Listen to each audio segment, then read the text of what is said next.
And that's our top story. Harambee Starlets are back home in Nairobi after the Confederation of African Football postponed the 2026 WAFCON. The Starlets, who played 2 friendlies in Ivory Coast, are now back and will be gearing for preps even as they wait for further direction from the Continental Football Body. Wakili, we have the pictures rolling on screen, but that's basically a shocker. We didn't see this coming. And of course, there had been talks South Africa could step in. You see the fallout after Morocco hosted the AFCON and lost to Senegal. And it seems there are still simmering tensions or more undercurrents. What's your thoughts basically on this? First of all, good morning to our viewers. I hope many of them are keeping well in these heavy rains, so that they can enjoy this show, the Sporty Monday. Because without our viewers, we are nothing. Now, my thoughts are, I tend to believe CAF because this is not the first major tournament that has been postponed. Yeah, in 2020, there was postponement of the same WAFCON. Even the last edition of WAFCON was held in 2024, just 1 year or 2 years ago. And also even the same CHAN which we hosted was postponed 18 weeks, 18 days to the tournament. And the CAF in its statement has poignantly stated that it's for the betterment of the tournament. So if there are any other logistical or simmering tensions, it's something which maybe it has been done purposely to quell the tensions or the logistical challenges. Of course, being an administrator of one of the teams with the bulk of the players, I know psychologically and mentally it does not augur down well with the players because majority of them were preparing to represent the country. It's a platform to sell yourselves to potential suitors. Then coming back, it now means that you have to start from an uncertainty point because you are not, again, very sure if you'll earn a call-up. Then secondly, you know, the league had basically stopped because we were not playing the league. And this is the time some of the players who had been under call-up, some of them really want to be very cautious because they do not want to pick injuries. And given the state or the state of our stadia, you'll see some of the players becoming very, very, very cautious. But all that said and done, you know, this tournament, the postponement is also likely to cut or dilute the tempo which some of the teams will have exuded while featuring the tournament. For this reason, it also served as a qualifier to the World Cup. Yeah, 2027 World Cup for the ladies. So some of the teams which were really psyched up are likely now to tone down because assembling the squad and working out in preparation for a month or two, again, you are pushed to July, it now kills off the mojo. And you see, this one will have an impact. The Women Club Championships, which the regional tournaments like CECAFA. In the CECAFA region, we normally hold the CECAFA CAF qualifiers. It's likely to be held during the same time. Yeah, so you see, we are still going to have a clash of fixtures, and I don't know how teams will or the administrators within the regional body and the larger continental body will want to put a balance between that. A very important point you are raising, and as administrator whose players have been affected, and you've brought this. This is a blow to the players. They really do not know whether they'll make the call-up in the next round.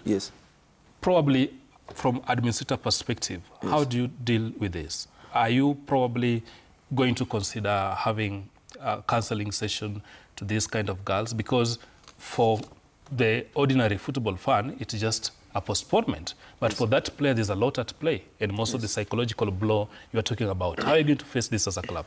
Now, you know, of late, the past 2 or 3 years, we have had advanced talks about mental health. And mental health is something which had really been ignored. For us, we factored in it the last 2 years. We have some psychologists or people who, the counselors from the National Police Service who are always speaking to the girls, and the girls can always open up to them. This is not now a technical issue; it's more of a mental health issue. Sure. Yes, and we call them mental health barriers. And are you going to have this for this girl? The girls? Definitely. In fact, it should have started. It should have started. Yeah, it should have started. And I'm just calling up on other administrators within the women football setup to equally copy from the same. But if they do not have the capacity, one, we are willing to offer our officers to do that. But number two, the federation at the national level should also have that. Because why am I saying this and insisting on this? You know, FIFA started a program on social media bullying, so that you realize nowadays a lot of players are bullied online. You cannot enjoy the online presence. That's in complete violation of the Computer Misuse and Cybercrime Act, which I think we had a review on just the other day. Yes. Now you see, some of the players are also human beings. They have got their own vulnerable moments, just like you as a journalist and I as an advocate and even the doctors. But when you leave it to them, you leave it to them or her that she's been trained and she expects that as a professional, sometimes it tends to wear them down. Absolutely. So you have to get some solutions. Just on a good submission here by Wakili, but basically you were in Morocco, I believe, for the AFCON final, and you saw the fallout that emanated after Senegal won this contest in extra time. You know the developments that led to that. And as we're speaking, I think even the bilateral ties between Senegal and Morocco, the Kingdom of Morocco, is very, very tense. We have Senegalese fans who are still behind the bars because of the charges that were preferred against them after the hooliganism acts that we witnessed. But now it seems there's still simmering tension. Morocco seems not to still be very, very happy with the CAF. And as I was posing to him, there were talks that this time it could go down south, that's South Africa. But again, we're told Morocco are ready. Then at the last minute, here comes the announcement. It's been postponed. I mean, first of all, I will question CAF on a number of key issues. One being in that letter that CAF addressed to the public about the postponement, they didn't align or they didn't openly state the reasons as to why the tournament has been postponed. Well, they just cited unforeseen circumstances. We don't know what unforeseen circumstances are this. Remember the CHAN that we hosted here in Kenya, Tanzania, and Uganda, when it was postponed 18 days to the kickoff, and then it was postponed from January to August. You remember they gave a very good reason, citing unpreparedness in terms of stadia and everything. But this time round for the WAFCON, no reason that was being specifically said that this is as to why we are postponing it to July. That's one. Two, I'm questioning why are you postponing it just 12 days to kickoff? Because 12 days to kickoff, it means a number of teams have already traveled. Some have bookings. Exactly. That, Some have already made even to Morocco already, in your home country for the tournament, and then you postpone it. In some way, you can think of it as if it is some disrespect to women football. Why are we making steps towards growing women football? But then when you postpone it 12 days to the kickoff, it means that we are taking 100 steps back when we are trying to improve this game.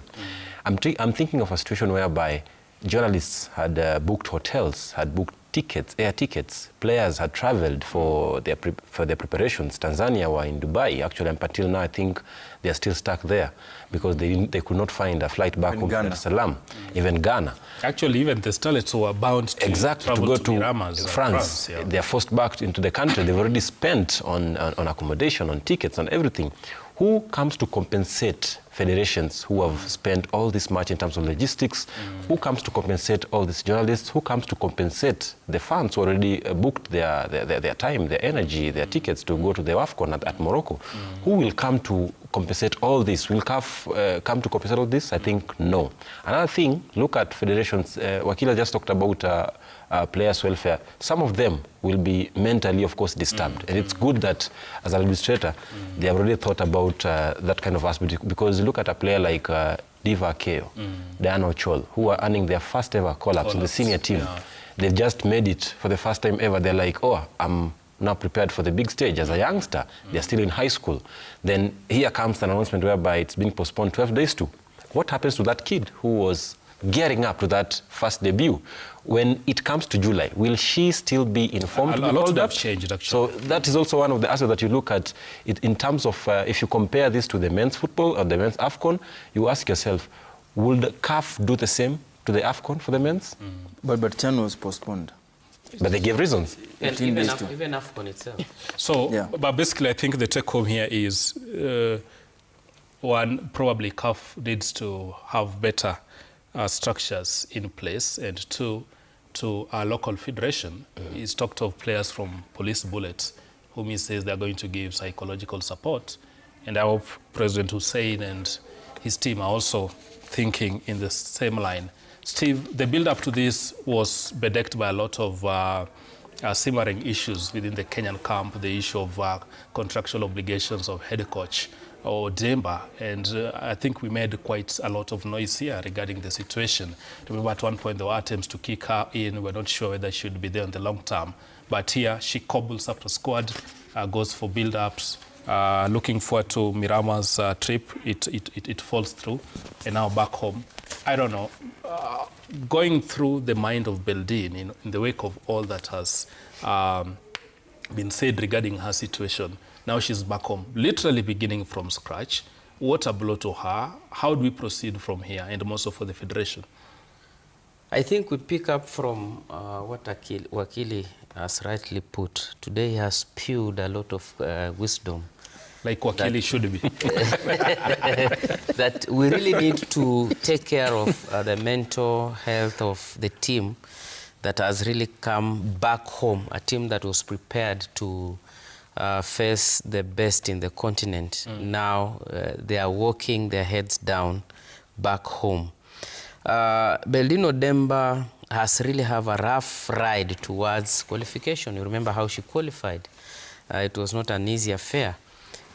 She got some few friendlies. I think that is the positive we can pick from the preparation. At least, were it not for that, we could not have gotten the friendlies. We got the friendlies. I think she has now to sit back and know where her weaknesses are, and probably craft a team now going forward into July.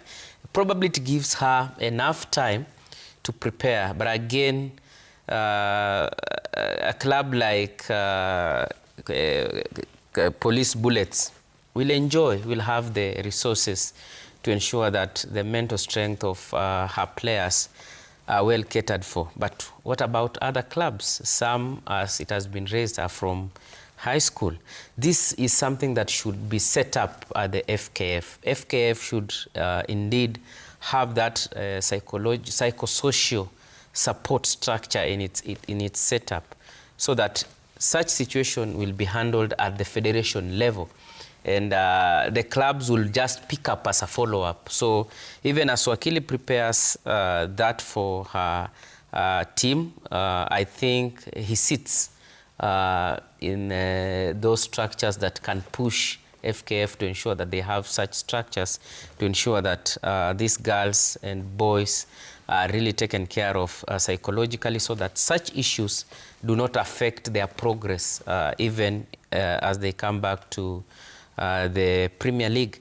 Yes, I'm 100% sure some girls from this squad will not make it, because at that time when we'll be preparing to go in July, probably they will have some fitness issues, and others will be called up. So it's an advantage to others, a disadvantage to others. Probably those who are dropped are an opportunity to really step up and ensure that in July they are in the final squad. But again, it is becoming a common script from CAF that postponement is not a surprise. And you remember, when a word went round that AFCON 2027 can be postponed, I raised it here and said that the issues that are arising in 2027 are very critical, that might subject AFCON 2027 to be postponed, because as a country we are headed into the election.